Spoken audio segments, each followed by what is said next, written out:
नमस्कार, मैं राकेश शर्मा और आप देख रहे हैं इंदौरिया टाइम्स। 26 जनवरी 2022 गणतंत्र दिवस की तैयारियों पर समूचा देश अपना ध्यान केंद्रित किए हुए है। तो वहीं वैश्विक महामारी कोविड का तीसरी लहर भी हमारे सामने है। उत्तरोत्तर बढ़ते हुए आंकड़ों ने जहां एक तरफ गणतंत्र दिवस के हर्षोल्लास में कुछ कमी लाकर रख छोड़ी है, जहां हर एक कार्यक्रम के अंतर्गत एक से एक नए नायाब कार्यक्रम पेश किए जाते रहे हैं, फिर चाहे वो मार्च पास्ट हो, पीटी हो, सलामी हो, सांस्कृतिक कार्यक्रम हो या कि उत्कृष्ट कार्यों के लिए लोगों को सम्मानित किए जाने का दौर ही क्यों न रहा हो। हर एक स्तर के ऊपर 26 जनवरी और 15 अगस्त जैसे दो सार्वजनिक समारोह का इंतजार पूरा देश करता है। इन्हीं सब हालातों के मद्देनजर यदि बात हम कोटपुतली उपखंड क्षेत्र की करें तो कोटपुतली उपखंड क्षेत्र के अंतर्गत भी हाल ही में अतिरिक्त जिला कलेक्टर जगदीश आर्य की अध्यक्षता में गणतंत्र दिवस की तैयारियों की समीक्षा को लेकर एक बैठक आयोजित की गई। उस बैठक के अंतर्गत न केवल संबंधित विभागीय अधिकारी कर्मचारियों को जिम्मेदारियां दी गई, बल्कि यह मैसेज किया गया कि आने वाला प्रत्येक व्यक्ति, चाहे वो कार्यक्रम का संभागी हो या फिर वो श्रोता या दर्शक ही क्यों न रहा हो, उसे कोविड के संदर्भ में राज्य सरकार द्वारा जारी की गई गाइडलाइन का अक्षरशः पालन करना होगा।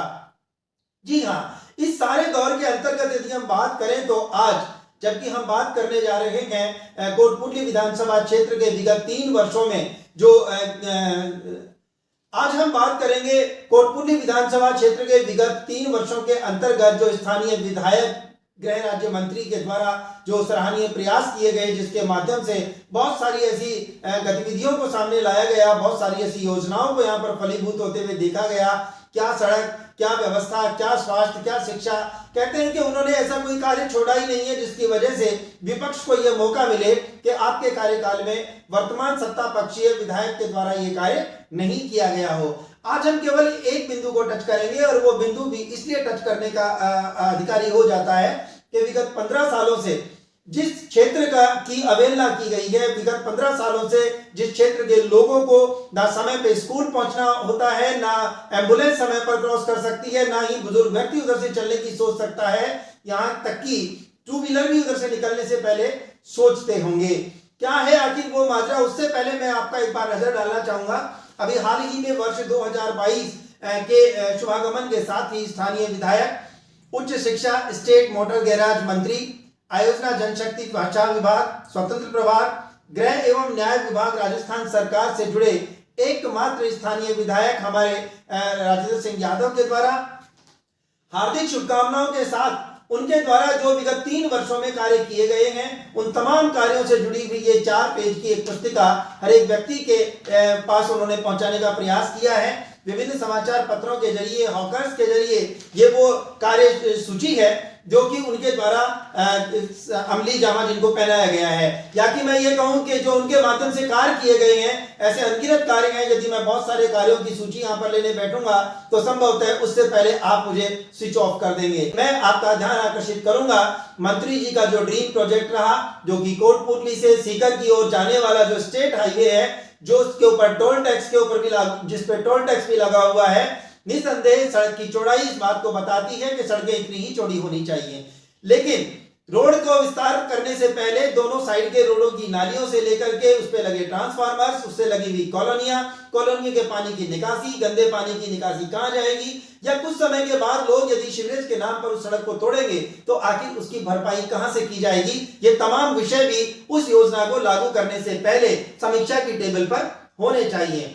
इसी रोड से लगता हुआ जब हम बात करते हैं कोटपुतली से, जब नीमका थाना रोड की ओर हम चलते हैं तो चौलाई से कांसली से मोहनपुरा और मोहनपुरा से होते हुए जब वो गोवर्धनपुरा चौकी को जो लिंक करता है बाईपास, यानी कि जिस बाईपास की कवायद काफी सालों से की जाती रही, लेकिन आज जो मूल रूप में बाईपास मौजूद है हमारे पास, जो चौलाई से गोवर्धनपुरा चौकी को किसी भी विषम से विषम परिस्थिति में जोड़ता रहा है, सारा ट्रैफिक वहां से डाइवर्ट होता रहा है, चाहे वो कोविड के दौरान रहा हो, चाहे अवैध खनन जोन के माध्यम से रहा हो, चाहे ओवरलोडिंग का मामला रहा हो, चाहे पुलिस को किसी अपराधी को ही क्यों ना पकड़ना रहा हो। ये वही बाईपास है जिस बाईपास के जरिए हर एक व्यक्ति हाईवे पर पहुंचने वाले व्यक्ति को हाईवे से पहले रोक सकता है।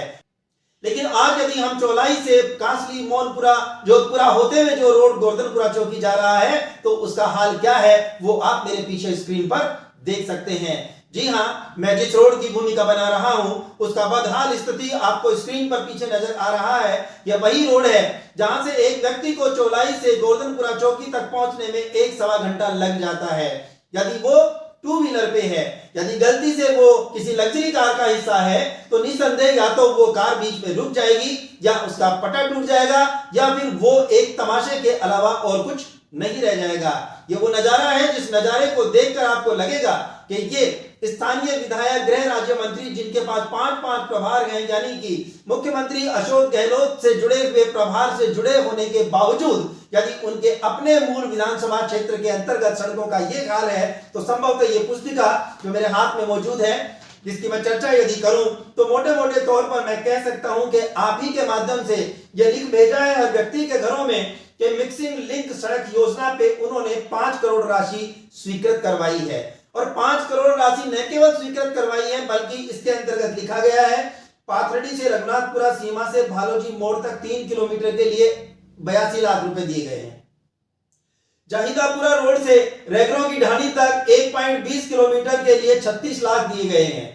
बकराना से ढाणी जीतावाली होते हुए ढाणी गाडोदिया वाली तक 1.20 किलोमीटर के लिए फिर 36 लाख रुपए दिए गए हैं। ललाना मोड़ से ककराना तक 0.70 किलोमीटर के लिए 21 लाख रुपए की राशि स्वीकृत की गई है।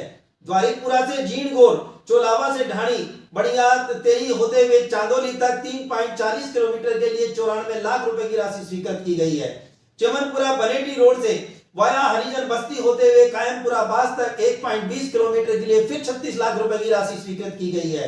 फतेहपुरा खुर्द से ढाणी गोविंद सिंह वाली से फतेहपुरा पुलिया तक 1.30 किलोमीटर के लिए 39 लाख रुपए की राशि स्वीकृत की गई है। बनेटी में शिंबू वाली ढाणी से कायमपुरा बास स्कूल तक 1.60 किलोमीटर के लिए 48 लाख रुपए की राशि स्वीकृत की गई है। बना से मांगेला सरपंच की ढाणी होते हुए छात्रा तक 2.60 किलोमीटर के लिए 72 लाख रुपए की राशि स्वीकृत की गई है। पाथरडी से कृपाल एजुकेशन चौराहे से रघुनाथपुरा गांव तक 1.20 किलोमीटर के लिए 36 लाख रुपए की राशि स्वीकृत की गई है। यानी कि 5 करोड़ से अधिक की राशि स्वीकृत कर दिए जाने के बाद आप जो मेरे पीछे बदहाल रोड देख रहे हैं, आखिर क्या कमी रह गई थी, क्या वजह है कि यह रोड अभी तक किसी भी पेच वर्क का भी मोहताज बना हुआ है। इस पर चलना दूभर हो गया है। न समय पर एम्बुलेंस कभी हॉस्पिटल पहुंचती है तो न स्कूल पे समय पर बच्चे पहुंच पाते हैं। जनप्रतिनिधियों का यह आलम है कि एक जनप्रतिनिधि 2 नहीं बल्कि 3 कार्यकाल बदल जाने के बाद भी आज जब ये खस्ता हाल सड़क इस तरह से आम जन की परेशानी का कारण बन चली है तो लोगों के द्वारा इंदौरिया टाइम्स की ओर रुख करते हुए उन्होंने इस जन समस्या को आप लोगों के बीच में रखने के लिए अपील की गई। मैं इससे पहले कि इस क्षेत्र से जुड़े हुए जनप्रतिनिधियों को आपके बीच में लेकर आऊं, वो अपने अपने पक्ष को, अपने अपने कार्यकाल को आप लोगों से शेयर करें। मैं उम्मीद करता हूं कि मैं इस तरह के एपिसोड को आप देखें नहीं बल्कि उस पर कमेंट भी करना सीखें। जो कार्य आपके क्षेत्र में नहीं हुआ है, जनप्रतिनिधि ने जिसे लिपिबद्ध कर दिया है, जनप्रतिनिधि ने जिसे अपनी फाइल के अंतर्गत शामिल करके अपने प्रमोशन के लिए अपने रास्ते को साफ कर लिया है, लेकिन यदि ग्राउंड पर वो चीज मौजूद नहीं है तो जागरूक देश के जागरूक नागरिक बनने से बड़ा कोई दूसरा नेक कार्य नहीं हो सकता। मैं 15 अगस्त और 26 जनवरी पर भारत माता की जय के नारे लगा देना पर्याप्त नहीं है। आवश्यकता है उस स्वतंत्र भारत देश के अंतर्गत अपने स्वतंत्र वजूद को स्थापित करते हुए आपको उस सच को, उस सच्चाई के धरातल पर लाकर रखने की कोशिश करनी होगी, जिसकी कोशिश की है मोहनपुरा से जुड़े हुए विगत 3 कार्यकालों से जुड़े हुए 3 सरपंच प्रतिनिधियों से जब हमने बात की तो हमने बात की सबसे पहले 2010 के जो प्रतिनिधि रहे हैं अशोक गोगड़, हमने उनसे बात की, यानी 10 से 15 का कार्यकाल उनका रहा। 15 से 20 के कार्यकाल के अंतर्गत सुरेश यादव, जिन्होंने एक बहुत ही अच्छे बेबाक और एक निडर सरपंच की भूमिका उन्होंने निभाई। और अभी हाल ही में जो चुनाव हुए हैं उस चुनाव के अंतर्गत जो मोहनपुरा से सरपंच चुनी गई हैं श्रीमती गिलो देवी, उनके जो प्रतिनिधि हैं वो हमारे साथ मौजूद होंगे अभी मिस्टर जगमाल यादव। तो हम आपको लिए चलते हैं उन तीनों ही शख्सियत के बीच जो कि ये बताएंगे आपको कि आखिर किस तरह से ये रोड अब तक बदहाली का शिकार रहा है। बार बार जनप्रतिनिधियों की सूचना में लाए जाने के बावजूद भी उन्होंने आज तक इस सड़क की यदि खबर नहीं ली है, सुध नहीं ली है, तो इसकी वजह क्या हो सकती है? मुख्य कारण ये है जी, ये जो सड़क है प्रधानमंत्री सड़क योजना में बनी हुई है। इसमें केंद्र सरकार और राज्य सरकार का हिस्सा होता है 60-40 का। इनसे जैसे बात की, हमने भी दिल्ली भी गए, राजस्थान सरकार में भी हमने मिले, मंत्री जी से मिले, अपने क्षेत्रीय मंत्री जी से मिले हैं। इसमें केंद्र सरकार जो 60% है वो पैसा नहीं दे रहे हैं, इसलिए अटक रहा है। केंद्र सरकार अपना मद नहीं दे रही है। मद नहीं दे रही है। इसमें सांसद साहब से भी रिक्वेस्ट की थी, उन्होंने 1-2 बार फॉलो किया, अब ये अटक रहा है केंद्र से। मैं अशोक जी आपसे ये जानना चाहूँगा कि जैसा कि आपने बताया कि आधे रोड का कार्य अल्ट्राटेक ने अपने पैसे से करवा दिया है, और यदि केंद्र सरकार अपनी भूमिका निभाती है, राज्य सरकार अपना शेयर देती है, तो ये रोड बन जाएगा। क्या सोशल वेलफेयर को लेकर के या रॉयल्टी के अकॉर्डिंग कोई ऐसा मद है जिससे कि अल्ट्राटेक पैसा देती हो?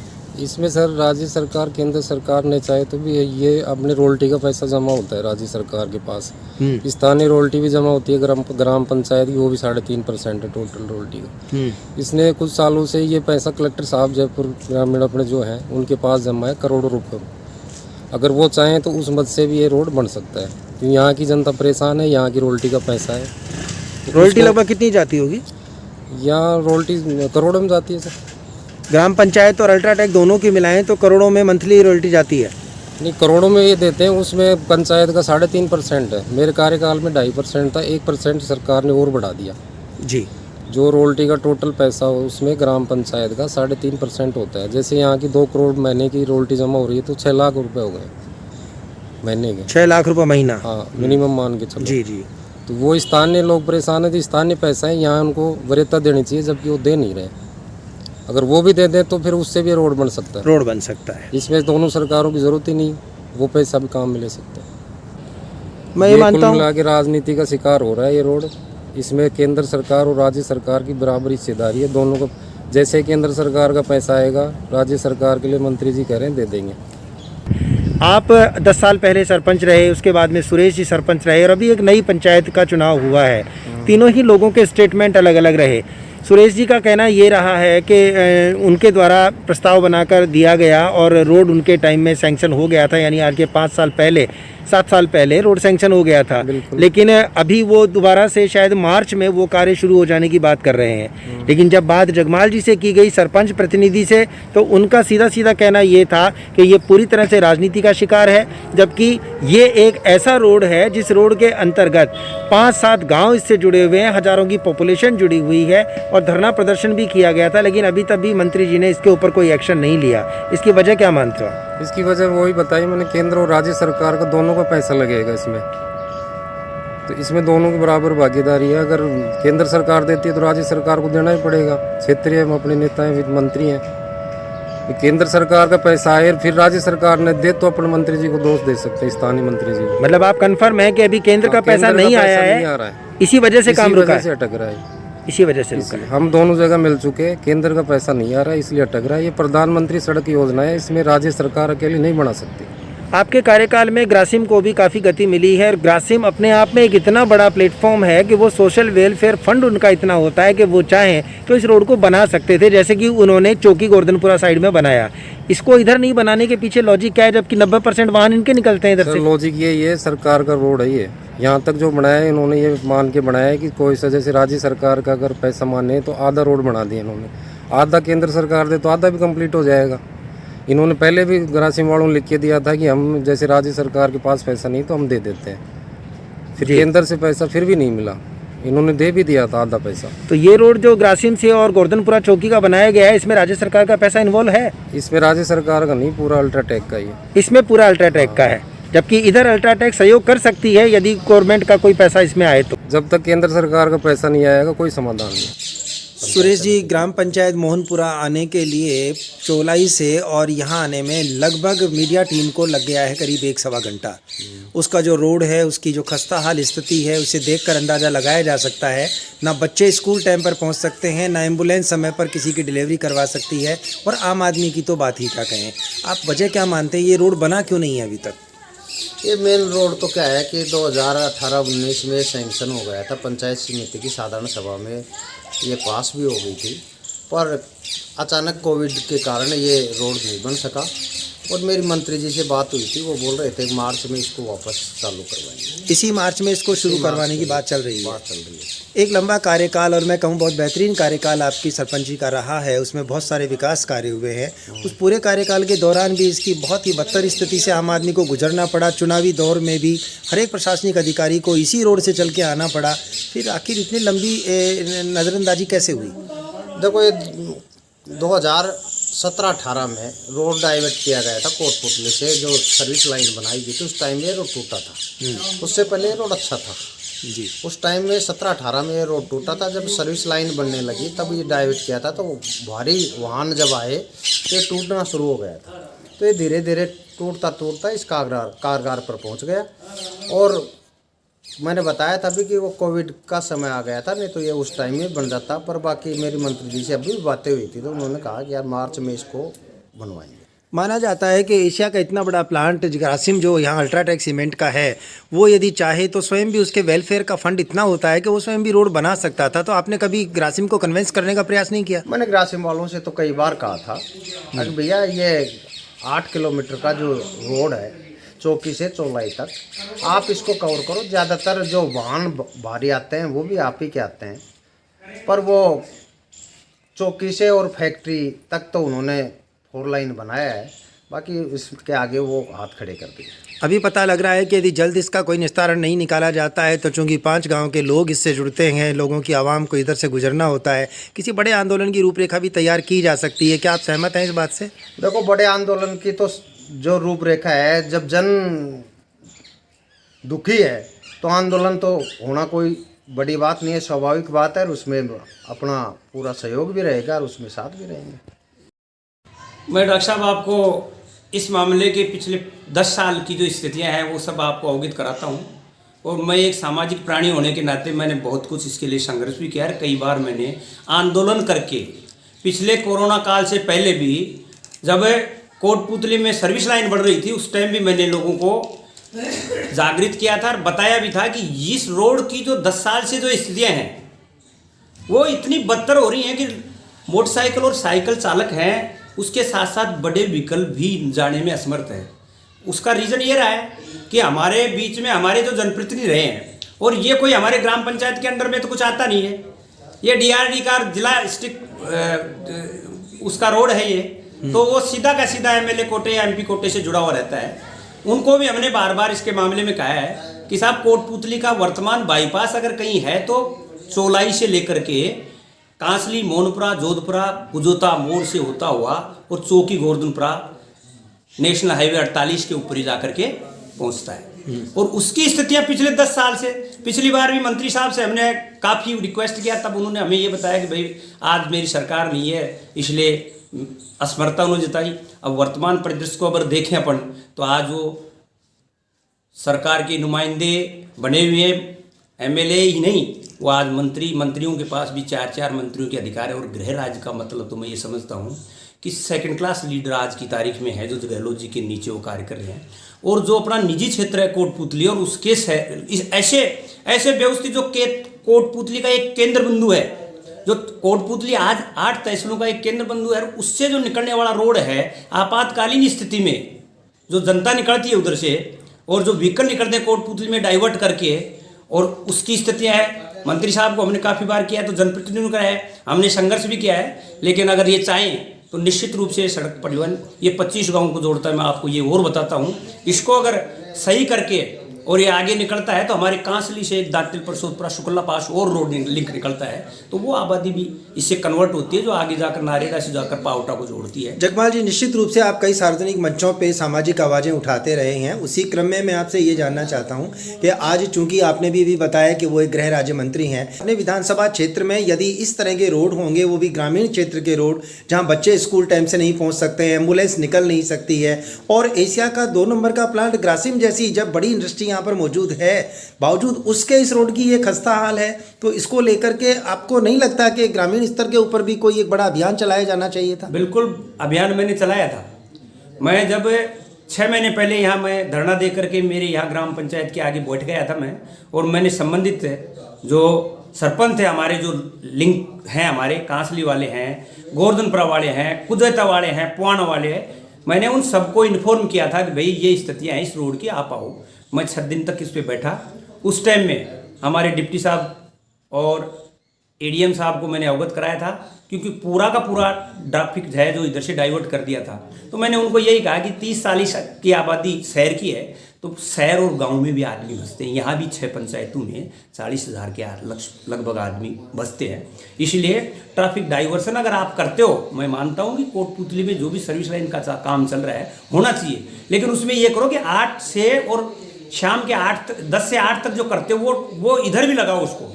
और इसका ये अल्टरनेट नहीं है, इस रोड को दुरुस्तीकरण के अलावा और कोई चारा नहीं है। मैंने पहले अवगत कराया था इसमें, मैं आपको एक वीडियो दूंगा, उसमें मैंने कहा है कि आज कोटपुतली का ही नहीं, एशिया का सबसे बड़ा प्लांट जो इस रोड के ऊपर अवस्थित है मोनपुरा ग्राम पंचायत में, उसके रोड की जिसमें 80% है जो व्हीकल्स है वो इनके जाते हैं, तो वो भी नहीं, ग्रासिम का भी एक बड़ा फंड होता है, सोशल वेलफेयर पे खर्च होता है, बावजूद उसके भी ये ग्रासिम यदि चाहता तो ये रोड ग्रासिम अकेला भी बना सकता था। फिर वजह क्या है?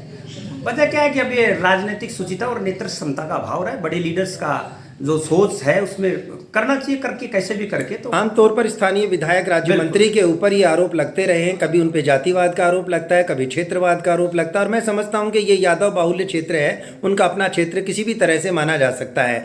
उनके इस अपने क्षेत्र का यदि इतना खस्ता हाल है तो निश्चित रूप से उनके विधानसभा क्षेत्र की पोजीशन क्या होगी, बताएं। मैं ये बताना चाहता हूँ इसमें कहीं कोई किंतु परंतु राजनीतिक वो नहीं है मेरी तरफ से भी, और नहीं करना चाहिए।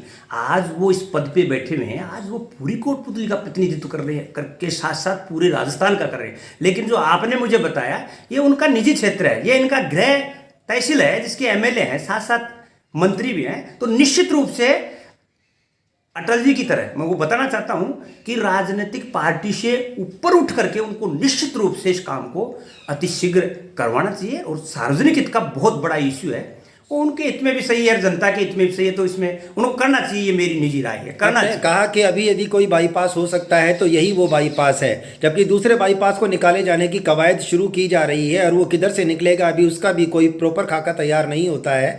तो बाईपास होगा वो एक बात की बात है, पहले वाले बाईपास को इस तरह से नज़रअंदाज किया जाना आम जन के हितों पर किस तरह से कुठाराघात है। मानता हूँ कि कोटपुतली की 35% आबादी इधर से इस रोड को कवर से निकलती है, तो ऐसी स्थितियां अगर रहेंगी तो आम जन की पीड़ा है वो निश्चित रूप से आगे आने वाले चुनाव में निकल कर के साथ में। आपने उन्हें अवगत करवाया अभी नई ग्राम पंचायत के ग्राम पंचायत की मीटिंग में भी मैंने सबसे पहले यही कहा था। इसके साथ साथ मैं और बताना चाहता हूँ आपको, फर्स्ट मीटिंग में मैंने उनको कहा कि मंत्री साहब मैं आपको सार्वजनिक मुद्दे बताऊंगा नहीं कि मेरी पंचायत के, मैंने सबसे पहला इशू यही बताया था। उसके साथ मेरा नेक्स्ट इशू बताया था मैंने कि आरटीएम से आप चलो सुंदरपुरा, और सुंदरपुरा से आगे चलो कांसली, और कांसली से आगे जाती 4 पंचायतें वहाँ मिल जाती है, मोनपुरा, गोवर्धनपुरा, कुजोता और पवाना।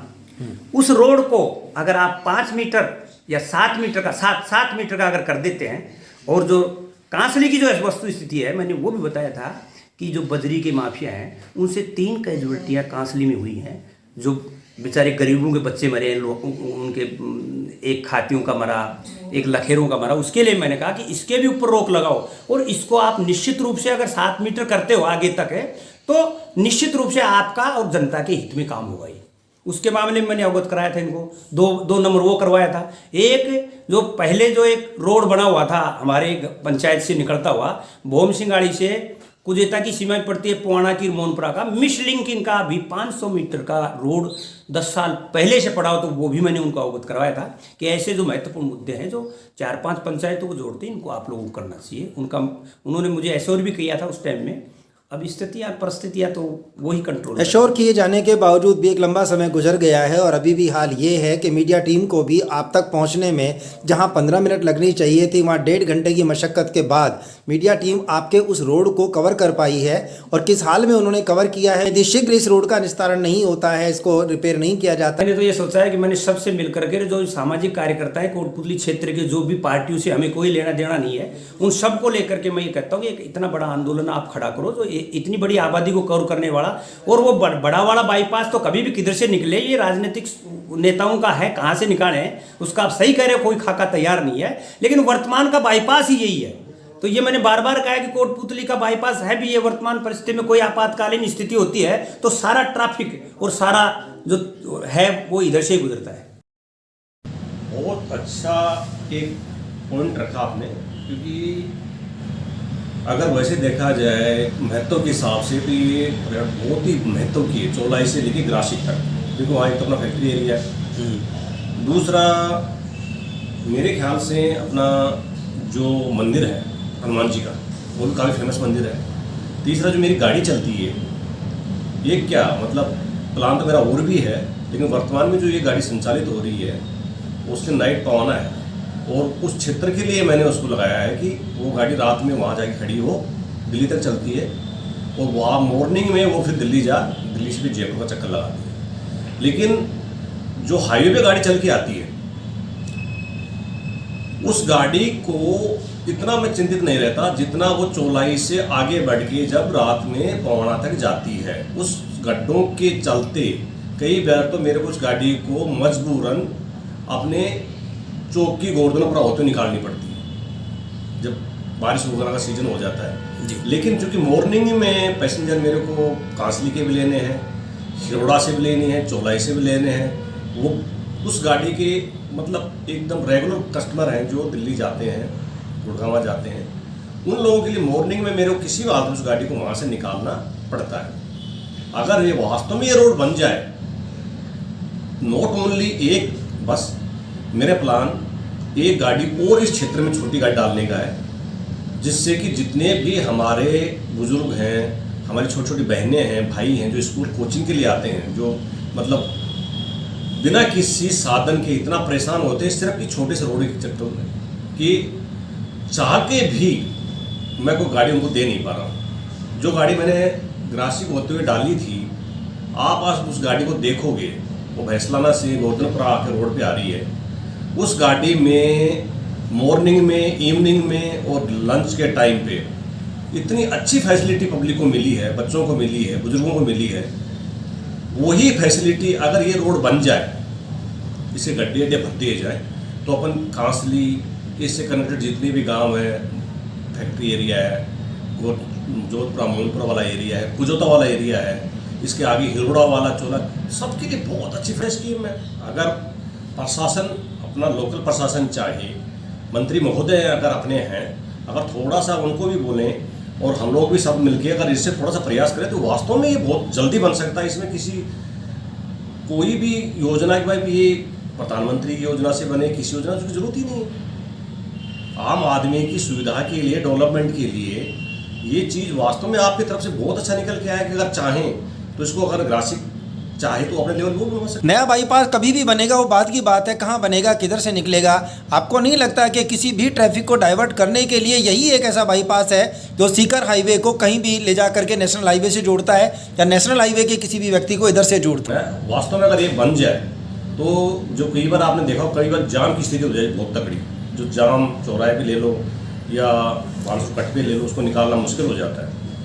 अगर ये बन जाता है तो आम जन की सुविधा के अलावा जो अपना जाम बार बार लगता है, उससे भी अपने को बहुत अच्छी निजात मिल सकती है। कोटपुतली में जो जाम की स्थिति है, उसका एकमात्र उपाय यही है, जब तक अपना बाईपास ना निकले तब तक एक बाईपास समझ के ही इसको काम करवा दिया जाए। आप ये कहना चाह रहे हैं दिल्ली जयपुर नेशनल हाईवे और इधर कोटपुतली सीकर स्टेट हाईवे जो है उसका लिंक रोड है ये चौलाई से और गोवर्धनपुरा चौकी, जिसका बन जाना सभी के हित के लिए साबित हो सकता है। बिल्कुल, बहुत अच्छी स्कीम है। अगर ये बन जाए तो बहुत ही अच्छा रहेगा कोटपुतली के लिए और आम जन के लिए। आपने सुना अभी कोटपुतली आगार प्रबंधक जो पवन सैनी हैं, पवन सैनी के माध्यम से जिस तरह से बात कही है कि उनकी भावी योजनाएं भी ये कहती हैं कि वो एक नहीं बहुत सारी बसों का संचालन इस मार्ग से करना चाहते हैं, लेकिन जब वो बस इस रोड पर चलती है तो ये अपने ऑफिस में बैठ करके भी उसके स्पंदन का, उसके गड्ढों से आवागमन को वो महसूस कर सकते हैं और चिंता बराबर बनी रहती है। देखना ये है कि स्थानीय जनप्रतिनिधियों के सहयोग से किस तरह से केंद्र और राज्य सरकार की राशि का उपयोग करते हुए इस सड़क को जल्दी से जल्दी बनाया जा सकता है, या कि एशिया का सबसे बड़ा अल्ट्राटेक सीमेंट का प्लांट जो कि 1 करोड़ से ज़्यादा राशि हर माह गवर्नमेंट के खाते में जमा कराती है, वह भी बचे हुए आधे रोड की पूर्ति वैसे ही कर देगी जैसे कि ग्रासिम से और गोवर्धनपुरा चौकी का जो आधा रोड उन्होंने बनाया है। यदि आधा रोड की जिम्मेदारी और ले लेती है तो मैं समझता हूं कि एम्बुलेंस का संचालन ठीक से होगा, बच्चे टाइम पर स्कूल पहुंचेंगे और हर एक व्यक्ति की आवाजाही से हर एक व्यक्ति को एक सुकून भरी जिंदगी का सामना करने का मौका मिलेगा। आपने देखा कि अभी जनप्रतिनिधियों ने अपनी अपनी बात को रखा, निसंदेह कोई वजह रही होगी। जनप्रतिनिधि की यदि हम बात करें तो वर्ष 2015 से 20 के कार्यकाल को जिस सरपंच ने अपने कार्यकाल के रूप में एक तरह से चिन्हित किया है, उनका मानना यह है कि उनके माध्यम से 2011 के अंतर्गत इस रोड का प्रस्ताव लिया गया था। 2011 के प्रस्ताव लिए जाने के बाद बेशक उनका कार्यकाल बदल गया हो, लेकिन आज वो इस बात को कहते हुए सुने जा सकते हैं कि उन्होंने पुनः स्थानीय विधायक, राज्य मंत्री के सामने इस बात को जब रखा तो शीघ्र ही उन्होंने इस रोड के कार्य को शुरू करने की बात कही है। उम्मीद किया जाना अच्छी बात है। उम्मीद करते हैं कि जल्द ही इस रोड का कार्य शुरू हो जाएगा। तो वहीं बात यदि हम 10 से 15 के कार्यकाल से जुड़े हुए अशोक भोगड़ की करें तो उन्होंने बहुत ही स्पष्ट शब्दों में यह बात बताया है कि न केवल केंद्र सरकार बल्कि राज्य सरकार दोनों की इस रोड से जुड़ी हुई बराबर की भूमिका है। ग्राम पंचायत इसके लिए उतनी जिम्मेदार नहीं है जितना कि केंद्र और राज्य सरकार जिम्मेदार है। केंद्र सरकार यदि अपना हिस्सा, जो कि ये सड़क प्रधानमंत्री योजना के अंतर्गत इस सड़क का निर्माण किया जाना अपेक्षित है, उनके द्वारा यदि समय पर अपनी निर्धारित राशि दी होती तो राज्य सरकार ने भी अपनी बची हुई राशि इसमें शामिल करके संभवतः इस रोड का निर्माण करवा दिया होता। लेकिन यदि समय रहते जयपुर ग्रामीण सांसद कर्नल राज्यवर्धन सिंह राठौड़ के द्वारा यह कवायद की गई होती कि केंद्र सरकार के द्वारा आने वाली बजट राशि को समय से यदि उपयोग में लिया होता तो स्थानीय विधायक भी अपनी जिम्मेदारी को निभाते हुए इस रोड के कार्य को पूर्ण कर चुके होते। एक और महत्वपूर्ण बात यहाँ निकल कर आती है कि केंद्र सरकार भी बेशक अपना पैसा ना दे, राज्य सरकार के पैसे की भी दरकार नहीं रहती, लेकिन एशिया के इतने बड़े अल्ट्राटेक सीमेंट प्लांट की मौजूदगी यदि मौनपुरा ग्राम पंचायत के अंतर्गत सुनिश्चित की जाती है तो मुझे ये बताते हुए फक्र भी होता है और अफसोस भी होता है कि लगभग 1 करोड़ से ज्यादा प्रति माह पैसा दिए जाने के बावजूद भी डेवलपमेंट के नाम के ऊपर, यानी विकास के नाम के ऊपर जो कंपनी 1 करोड़ से ऊपर जो पैसा खर्च करती है, वही 1 करोड़ रुपया यदि हर मंथ को जोड़ा जाए, 1 साल की राशि को भी यदि इसके अंतर्गत जोड़ दिया जाता तो ये पूरी सड़क न केवल आरसीसी की होती बल्कि शीशे की तरह चमक रही होती। लोग इस सड़क को देखने के लिए आते। ये मंत्री जी का ड्रीम प्रोजेक्ट नहीं होता, ये केंद्र का ड्रीम प्रोजेक्ट नहीं होता, ना ही कोई स्टेट गवर्नमेंट इसे पॉलिटिकली कैश कर सकती थी। ये केवल और केवल अल्ट्राटेक सीमेंट की उस नेक कमाई का वो हिस्सा था जो कि टैक्स के रूप में, डेवलपमेंट के रूप में वो कलेक्टर के खाते में यानी राज्य सरकार के कोष में जमा कराती है। अधिकारी तो अधिकारी हैं, कंपनी के द्वारा टैक्स अदा कर दिया जाता है, लेकिन कभी यदि है तो स्थानीय जनप्रतिनिधि की है। यदि उन्होंने समय रहते हुए इस तरह की राशियों का भी उल्लेख कभी सार्वजनिक मंचों से किया होता, आवाम को साथ लिया होता, तो आज बहुत से लोग बेवजह इस तरह की दुर्घटनाओं के शिकार नहीं हुए होते, बहुत से लोग बेरोजगार नहीं हुए होते, समय पे लोगों को इलाज मिल गया होता, स्कूल से लोग प्रेजेंट फेल नहीं हुए होते और आज ये मुद्दा नए साल में गणतंत्र दिवस से पूर्व इस तरह नहीं गरमाया होता। मैं अल्ट्राटेक सीमेंट के माध्यम से हर महीने 1 करोड़ से अधिक की राशि राज्य सरकार के कोष में यदि जमा होती रही है तो आखिर क्या वजह है कि सड़कों में गड्ढे हैं या गड्ढों में सड़क, इसका आकलन करना हर एक व्यक्ति के लिए आसान नहीं रह जाता। मैं समझता हूं आपको हमारा यह एपिसोड पसंद आया होगा। इस तरह के एपिसोड आपके बीच में आते रहेंगे। जनप्रतिनिधियों द्वारा की गई जो भी कार्य प्रणाली है, जनप्रतिनिधियों द्वारा किए गए जो कार्य हैं, उन कार्यों की समीक्षा इंदौरिया टाइम्स पहले भी करता रहा है, आगे भी समय